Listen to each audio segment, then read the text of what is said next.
She was sold at 18 to a lonely rancher, sent to a life she never chose, but before he could win her heart, his twin children already had. She was 18 when the decision was made, and it was not spoken to her with kindness or care but with finality and silence wrapped in shame. The house where she grew up felt smaller that morning, and every sound carried weight as she packed the few things that belonged to her, knowing she would not return. The arrangement had been decided by others who spoke of survival and necessity while ignoring the fear in her chest. She was told the man lived far away on a ranch where the land stretched wide and empty and where loneliness clung like dust. She imagined a stranger with a hard face and a life shaped by work and loss, and she felt like an offering handed over to balance a scale she never touched. The journey to the ranch felt endless, and with every mile she felt her old self slipping away. The road carried her through fields and skies that grew wider as if the world itself was watching her arrival. When she finally reached the ranch, the silence was heavy, broken only by wind and distant animals. The rancher stood waiting, tall and guarded, with eyes that held exhaustion rather than cruelty. He spoke little, and what he said was practical and careful, as if words were tools to be used sparingly. There was no welcome, only instruction and expectation, and she understood that she had entered a life built on routine and restraint. Inside the house, the walls carried echoes of absence and grief. She learned quickly that the rancher had lost much, and that the quiet was not meant to frighten her but to protect what remained. He showed her a room that would be hers and left her alone without ceremony. As the door closed, she felt the weight of being unwanted yet necessary, and she wondered how long it would take before she disappeared into the role assigned to her. That night she met the twins for the first time. Their footsteps were light and curious, and when they appeared in the doorway their eyes were wide and searching. They did not see her as a burden or a transaction. They saw someone new, someone warm, someone who might stay. They asked her simple questions and laughed without restraint, and in their voices she heard something she had not felt since leaving home, which was hope. The children spoke of small things and held on to her presence as if instinct told them she mattered. As she lay awake later listening to the quiet of the ranch, she realized that while she had been sold into a life she did not choose, she had arrived somewhere that needed her in ways she did not expect. The rancher remained distant and careful, but the children had already reached her heart. Without effort, in their trust she found purpose, and in their need she found strength. Even on the first day she understood that her place in this story would be shaped not by the bargain that brought her there but by the bonds she had yet to build. The days that followed unfolded quietly, and it was the children who filled the empty spaces with sound and movement. They followed her through the house and the yard with open curiosity, asking questions that tumbled out without fear. She learned their routines and their small worries and the way they watched their father from a distance as if unsure when to approach. They showed her their favorite spots on the land and spoke of their mother in gentle fragments, and she listened without rushing them, sensing that being heard mattered more than answers.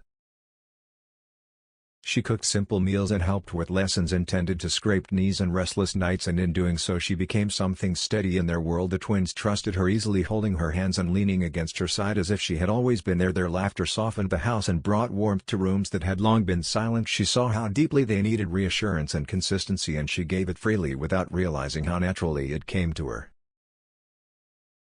The rancher watched all of this from a careful distance. He noticed how the children sought her out, how their moods lifted, and how the tension he had grown used to began to ease. He did not interfere and did not comment, yet his presence lingered in doorways and across the yard. His silence was not unkind but uncertain, as if he was learning how to share a space he had guarded for too long. She sensed his attention but did not press him, knowing that trust would not grow through force.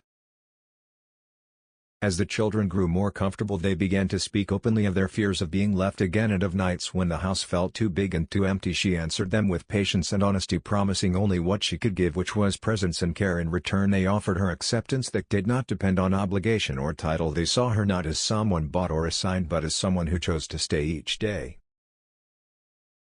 Through them she began to feel rooted. The ranch no longer felt like a place of exile but a place where her actions mattered. She learned that love could arrive quietly and without demand, and that sometimes it came first through small hands and trusting eyes. By the time she realized it, the twins had already claimed her as their own, and in their affection she found a sense of belonging that reshaped her understanding of why she was there. Life on the ranch began to shape her days in steady, demanding ways. Morning came early with pale light and the sounds of animals calling for care. She learned to rise before fear could settle and to move with purpose through chores that left her hands sore and her body tired, yet there was satisfaction in the work because each task had meaning and each effort fed into something larger than herself. She fed animals, cleaned stalls, helped mend fences, and slowly learned the rhythm of the land that did not rush and did not wait.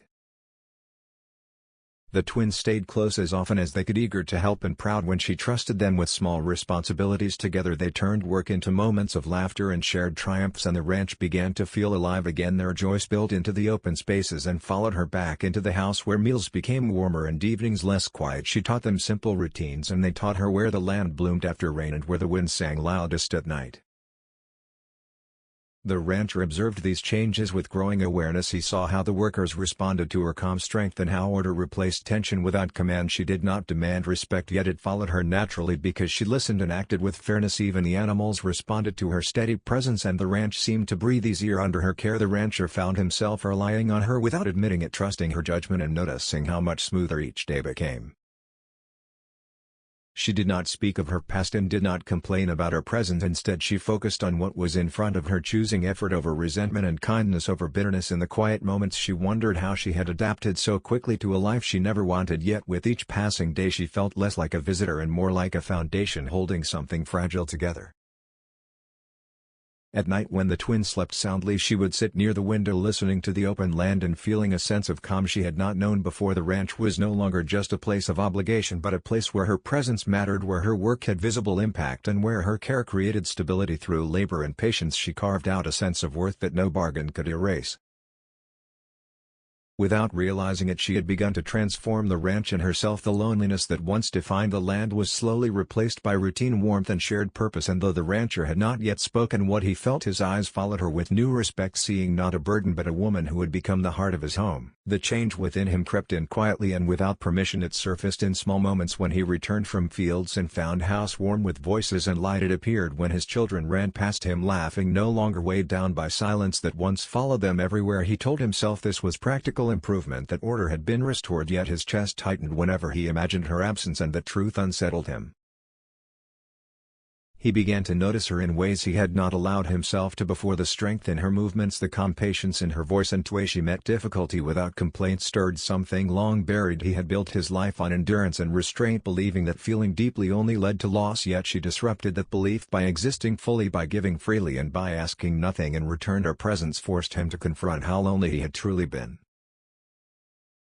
At night he lay awake listening to the house and realizing it no longer echoed. The children slept peacefully and the ranch no longer felt like a monument to grief but a place in motion. He felt gratitude sharpen into fear because he knew how fragile this balance was. She had come him through obligation, not choice, and he understood too well what it meant to be left behind. The thought that she might one day leave pressed on him harder than any burden he had carried.